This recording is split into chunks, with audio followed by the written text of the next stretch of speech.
Hello and welcome to Startup Champions 2.0, the show where you meet and learn from National Startup Award winning founders.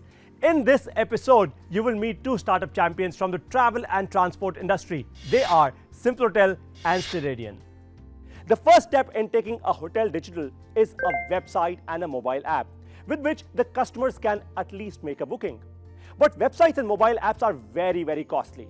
Our startup champion today has made it simple and cost-effective and extremely easy for hotels to get their websites without hassles.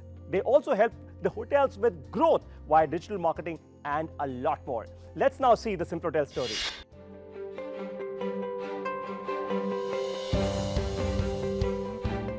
60% of the customers worldwide book travel online. So the demand is out there, the customers have moved online, but hotels need a way to harvest the demand that's out there. We started this company to see if we can help hotels. You spend a lot of effort building a hotel. Imagine if you had a piece of land, you build a hotel, you pay the housekeeping bills, etc. and the customers have moved online. How do you harvest that demand? So that's what we do for a living. We help hotels drive more direct bookings through their websites. We've ended up with customers, about 2,000 hotels across 21 countries. And these 21 countries just came to us. We didn't even go out there. Right? So we do believe that we have a huge potential to not just continue our leadership in India, but also grow in some of the more developed markets like North America. When we were shifting from US to India, it was a big step for our kids and for me.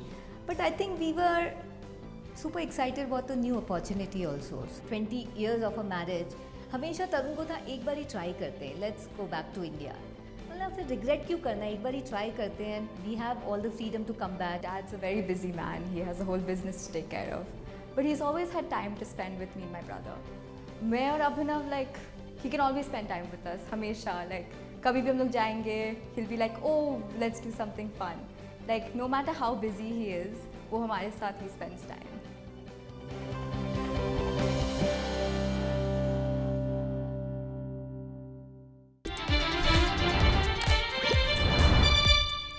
Tarun, welcome to Startup Champions 2.0. Thank you, Paritosh. So the first question that I have for you is, how does your technology fundamentally work for all the hotels that you serve?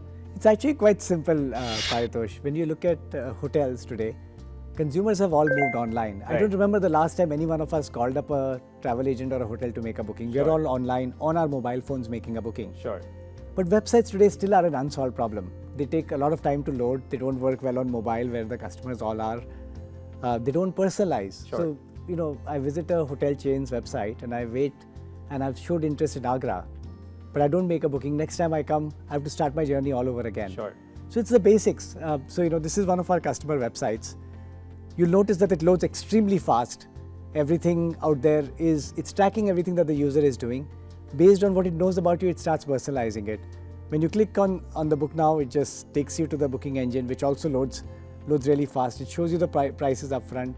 Just the basics of e-commerce that the large guys do is now available to any individual hotel. Fantastic. So whether the hotel is small or large, it doesn't really matter. Absolutely. Great. How did you find this fundamental problem? So I've been very impressed by Shopify, right? Sure. And when I used to work at Amazon, there was this web store by Amazon product. Uh-huh. So I saw e-commerce sort of do this where, today if you were selling shirts or belts, you could come online very easily using Shopify or Build a Bazaar or one of these platforms. Sure. But I felt like, hotels also are transacting online, and the website is not just a brand, it's actually a storefront. It has to drive transactions and room nights for you. Sure. But the kind of technology that hotels had just was nowhere compared to what the big guys had, right? I mean, the load times today are slow. YouTube today will load a video very fast on your Sure. phone, even on slow connections. But Sure. hotels have these great videos that they want to show their customers, but they just don't load. And these videos are the ones which are actually attracting the customer. Absolutely. See, Wow. jo dikhta hai, wo bikta hai Correct. ultimately, right? Correct. And, in merchandising, if you can have a nice video, a picture is worth 1,000 words, a video Sure. is worth 1,000,000. And if you just get it, your sales sort of increase right there. Absolutely. So my next question to you is, look, let's not talk numbers. Let's come to the point, right? So your technology and all of what you fundamentally built, the entire infrastructure for your customers, what sort of advantages in numbers does it actually drive for your customers? So, see, it's not magic in that sense, right? I mean, the hotel also has to align to drive Sure. bookings. I appreciate that. But the hotels that align to drive bookings can see as much as 10x growth from their baseline numbers. So we've seen Literally, hotels who used to do 1% of the total occupancy through the website now do almost 9, 10, sometimes even 15% of the total occupancy through the website. Phenomenal. Which is a phenomenal number for them. It becomes a boardroom level conversation for these hotels. I'm sure it does, right? So what's your business model? How do you make money? So it's very simple. We charge a small subscription fee, Okay. like any SaaS company, Sure. and we take a small cut of the transactions that the hotel gets through their website. And this subscription fee is a one-time fee, or is it a monthly fee? How It's does a it work? monthly recurring fee. Interesting. So see, essentially a website goes old the day it's built. Sure. And Google comes up with new things that you want the website to be compliant. Your website tomorrow has to load faster than it loads today. Interesting. And it's not one of those things that you build once and forget, right? Sure. If you're really serious about driving demand through your website is not to be treated like a brochure. Absolutely. And so what we do is we give you a platform which is as similar as a Facebook, where you can talk about whatever is going on in your hotel right now Very interesting. and get your customers hooked and get them to book. Very interesting. Let's talk about funding now. So how did you fundamentally fund this business on day one? And have you actually raised any external funding now?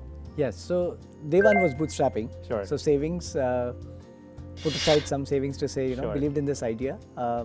In fact, before I built the product, I actually started selling it. Intelligent. And until I signed up 20 paying customers, I actually got checks Okay. from these Okay. customers. And then we started building the solution. Got it. So by the end of first year, we had about 25, 30 paying customers. And we had those checks, but we had no technology. Sure.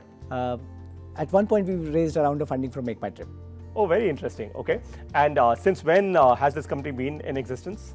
2014 is when we started. Fantastic. So it's a fair distance that you've covered in Correct. so many years. Millions of Indians are watching you right now. A lot of them who want to be entrepreneurs like you, successful, idea generating, and a lot more. What's your message to all of them?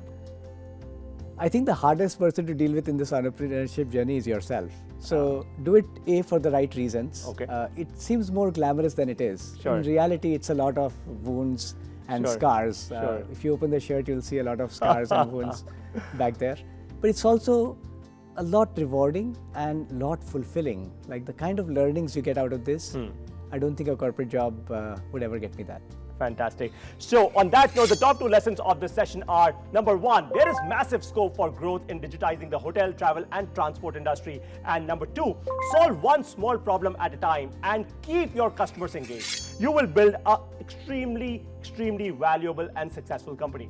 It's time for a very, very short break. Don't go anywhere. On the other side, you will meet the next startup champion. Their sensors are used for self-driving technology. They can make traffic smarter and a lot more. I will see you on the other side.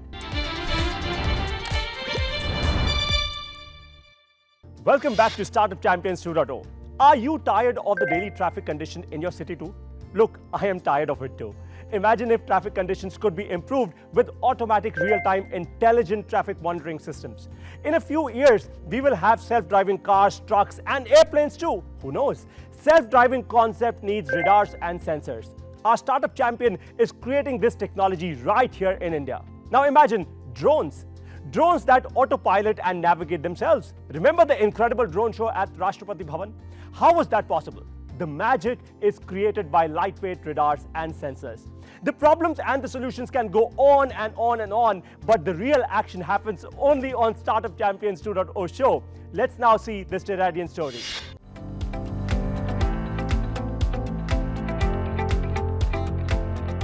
Ceridian Semiconductors is involved in the design and manufacturing for software services for 4D imaging radar products. We design in-house the entire portfolio for 4D imaging radar semiconductors, which are used in automotive, higher levels of autonomy, and the associated software and systems, which also go on applications like intelligent traffic management solution deployed on roads, which saves the lives of many people, helps to decongest the traffic situation on the Indian roads, much relevant problem in today's context. Ceridian has been at the forefront of innovation.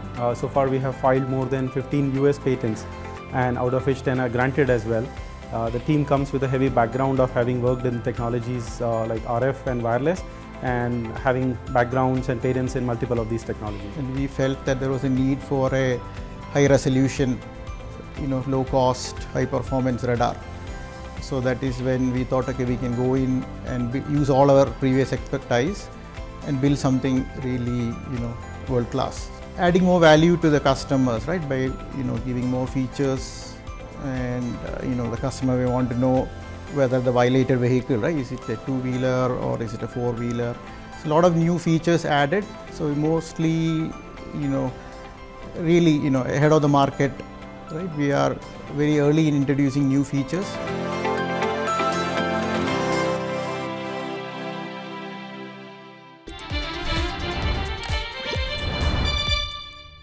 Rakesh, welcome to Startup Champions 2.0.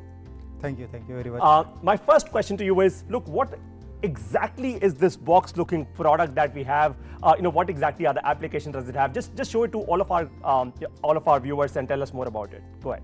Definitely, I'll explain about this product. So this is a product we have developed at Stradient Semiconductor.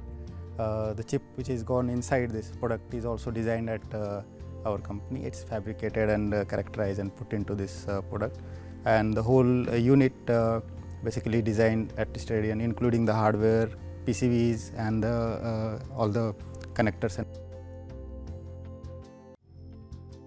So the application of this radar is basically for traffic monitoring system, and this will be actually mounted on the road to basically monitor the vehicular speed and also basically trigger the camera to recognize the number plate and send it to the traffic now I get it. So whenever I get a traffic challan, you are the person to catch.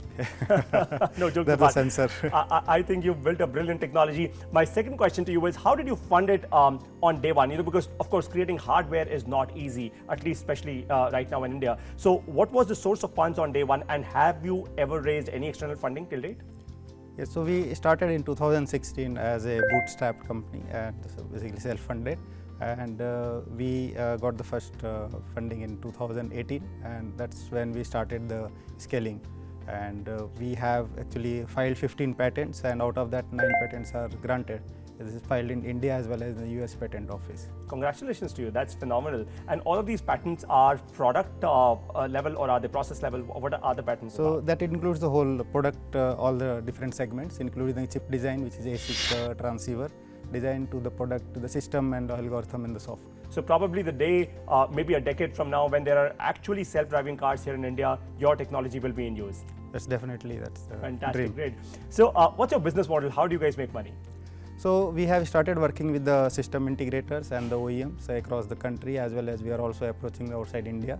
And those are the system integrator. They, along with the camera, they integrate our radar, and that gets installed in the most of the traffic and the smart cities, and we get the revenue from that. And the revenue fundamentally comes only every month, or how do you charge your customers? So it's a product per product basis, and we also do a licensing of the software. That's not in the. We have the automotive radar also, and there we also license our software. I also do understand that you have industrial scale radars and sensors as well. You do a lot of applications there. So what? Just tell us more about that. So there is a wide variety of application, and there are like many to list, but I'll just cover some of them. So as I mentioned, there is the automotive segment where the radar gets installed in the car for autonomous driving system, and also, as I explained, this is a traffic radar. We also have application in the docking system and the precision parking. Let's say aircraft, when it goes away from the runway, then it needs to be parked at a precise location. That's where radar helps. Even in the seaports, where a lot of movement of the container boxes, etc. there. So there also it is very precise requirement is there to place the object at certain place.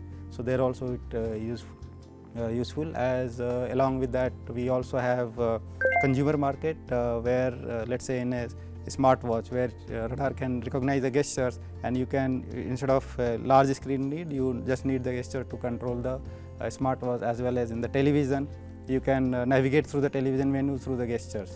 A lot of people actually say that technology will displace a lot of jobs. So you actually spoke about this one use case of aeroplanes being docked by technology. Does this actually take away humans completely?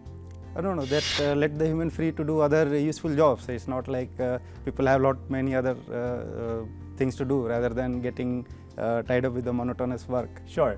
So my last question to you is, look, millions of Indians are watching you right now. They want to be successful entrepreneurs like you. What's your message to all of them? So basically my message to all the future entrepreneurs is you need to basically work in the field where you love the work. Correct? Sure. That's why, because you will face a lot of challenges and you need to go through that. And if you're loving the work, you will continue doing it.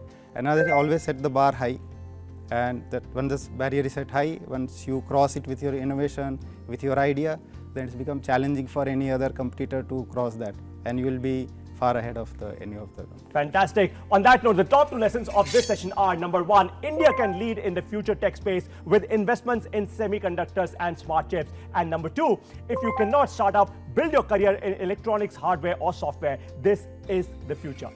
The future happened 1 second back. You can either be part of it or be left out. Choose your side. It's now time for a very short break. Up next will be questions from our audience and step number 13 of how to start a startup. I will see you on the other side. Welcome back to Startup Champions 2.0. It's time for the audience questions. Are you guys ready? Yes. Yes. Our audience actually asked some very, very tough questions. Trust me, right? Previous Startup Champions have had it very tough. Let's see if you're able to face these questions today. So the first question, Tarun, comes for you. Please come on screen and ask your question. I'm Himanshu from Delhi, and my question is for Simplotel. I want to know that in such a tough market with lots of OTAs and other direct travel technology players, what is your USP to get ahead of the competition?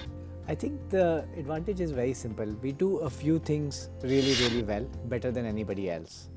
And it's the focus and a single laser point focus on just driving more direct bookings for hotels. So we believe in doing a few things really, really well. Our technology is an inch deep and inch wide but a mile deep. And we do it better than anybody else possibly can. Fantastic. Worldwide. And of course, worldwide. Yes, absolutely. We have customers now in 21 countries. Wow. And they use Simplotel to grow their direct business. The solution works everywhere. This is incredible. And when you say that your one single focus KPI is to grow number of bookings for the hotels, so technology, of course, is one aspect of it. Is there anything else? What else do you do to drive those bookings? How do you tell your customers to create the right content? What all do you do? Just open up more the entire bag of riches. So there are it's actually quite simple, right? To get bookings through any website, first you need more people to come to the website. Secondly, you need good content and pictures over there. Third, the pricing needs to be right. Do you actually tell your hotels what kind of pictures, what kind of content? Yes, we can guide them on that. We actually can write the content for them as well. Wow. So this was a very interesting learning. When I started Simplotel, I thought we'd be a pure tech company and we will not write content. Sure. The first 3 customers that we signed up, we realized that we will have to get into the content business as well. So we actually write the content for the hotels. We rely on them to give us the shoots, the videos, but the textual content we write for them, it is SEO optimized. So traffic will typically jump. Sure. Engagement jumps because the pictures are nice, the site loads faster, etc. Sure. To drive more bookings, the piece that we're dependent on the hotels is to put the right prices and offers on the website. If they do that, the rest is taken care of. Interesting. And then fundamentally your technology kicks in and then it drives everything else for the customers. Absolutely. And the technology, of course, that you built, look, your customers ultimately are the hotels. But what is also most important is the end customer experience, right? Correct. That they're sort of getting. How do you ensure that you are actually building UX and UI, which is exactly valuable for the end consumer? Do you do consumer research? How do you land onto the right thing? Because there are larger players in your domain, right? How do you compete with them? So it's actually not as hard. I mean, these techniques are very well known. You do A/B testing, so you figure out, what things work for consumers. The other thing is, the simple things matter. There are a few things of a website that you shouldn't just make more complicated. The book now buttons, the booking flow. Sure. Some of these things should be brain dead, simple, boring. Interesting. And the videos and the content can be interesting. So if you look at the website, the goal is to drive engagement there. If you look at the goal of the booking engine, it's to get the people out of there. Right. When is the last time you went to a store and you enjoyed waiting in the checkout aisle? Never. So booking engine is like that. The goal is to get you out of there as quickly as you possibly can. Interesting. And if you get these basics right, the rest happens. And via your technology, the payments and everything else is sorted for the hotel. Absolutely. Everything Wow. we take care of. Phenomenal. Great. So great answer to your question. Let's now jump on to our second question. Please come on screen and ask your question. My name is Raju Chaudhary. I live in Delhi, India. So I have a question for the stadium teams. Can your technology be used to predict traffic and reduce accident and save lives? The radar is fundamentally doing that, and it's growing at a much faster rate. Right now our estimate is that it's going to cross 10 billion market share in the coming time.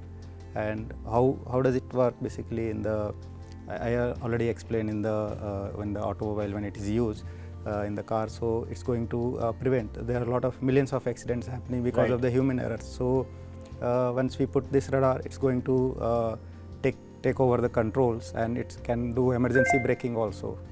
So you're saying that the car is moving at a certain pace, if it is going to crash literally, Yes. the car will put auto brakes. Correct. It knows that okay, it's unavoidable. Correct. If it is letting it go at further closer distance, then accident is bound to happen. So Sure. it's going to apply the emergency brake in that case. And have you done any of these experiments at an experimental level with any of your radars or sensors? So our company is mainly focused on this 4D imaging radar. This is like a sensor. So this has to be integrated into the system by the car manufacturer or the OEMs for that car. Interesting. And similarly on the traffic where this is monitoring is done, correct? So there also it's like act like a deterrent. People are going to drive safely. They are going to drive in a much like within the speed limit. So that also is going to avoid the accidents. And also it's going to streamline the traffic by monitoring the queue length. Let's say on the traffic junction, it's going to monitor the queue length, how much traffic density is there, what is the vehicle counts.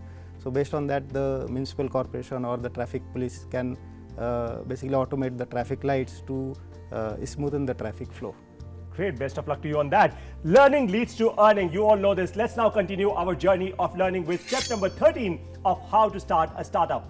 Confirm validation with AARRRC. No, I'm not teaching you A to Z. I'm saying AARRRC. It is a metric system for your business. Acquisition stands for the first A. This means to measure how many number of new customers you acquire every day, every week, month, a quarter, or in an year. How many customers are activated? So the second A stands for activation, or how soon are they activated in your business? The R stands for retention. How many customers are retained? The next R stands for referral. How many customers actually refer new customers to you? The next is revenue. Measure your revenue growth every month. And the C stands for churn. How many customers are leaving you, and how soon do you get them back into the system? If you understand this entire AARRRC metric, you will actually be able to ensure that your business runs with the right numbers, in the right way, in the right manner. Tell me something, how do you champions today measure the growth in your business? Do you use any of these metrics? You hit the nail on the head, right? I mean, I like to talk to my team in terms of a snowball, right? So if you look at, I don't know if you've ever created a snowball, but what you do is you take a little bit of snow. Sure.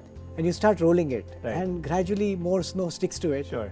And as long as the snow is not melting fast enough, the snowball becomes bigger and bigger and bigger, right? It does. So we're running a SaaS business, which is software as a service, where we closely monitor the monthly recurring revenue, the annual recurring revenue, and it's the diameter of the snowball. And you just keep rolling it, and you make sure that the snow that is sticking to it is not melting. So all the metrics that you mentioned, cost of acquisition, our retention rate, our referral rate, we have a good handle on all of these, and we measure them very closely. Fantastic. What about you? Yes, definitely. Whatever you explained that fits right into for the business. So what we have done, like we have grown rapidly during this, even during the COVID time. Sure. Our team is now 50 plus, and it's a very talented team, and we are quite proud of that sure. because company is built by the people. Correct? Of course. So the sensor which is being made in India, and there were system integrators, and initially they were like importing from outside. So now with a strong team and the strong support, we are able to reach all the customers and able to convince them. And of course, all of your customers, and all the growth in the company would be measured around any of these metrics, really. Correct. Fantastic, great. On that note, what did you learn from today's episode? Share your feedback with us, make your videos and post them with #StartupChampions2. In the next episode, you will meet startup champions from the health and wellness industry. Thank you for watching this episode of Startup Champions 2.0. Jai Hind. Ayurvedic doctor, the Vaidya, will feel the pulse on the wrist using 3 fingertips for Vata, Pitta and Kapha.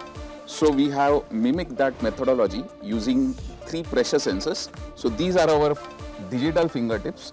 Once somebody starts consuming the products that you are recommending them, what changes for them? What we do is we take care of the end-to-end solution. So We ship the kit to the customer's house. Once the sample is collected, we get it shipped back to our lab. Wow. And then we do all the processing of it. Since we were doing a lot of gut microbiome tests, we had a lot of Indian data, and then we figured out that there are a lot of probiotics that are missing in the Indian gut.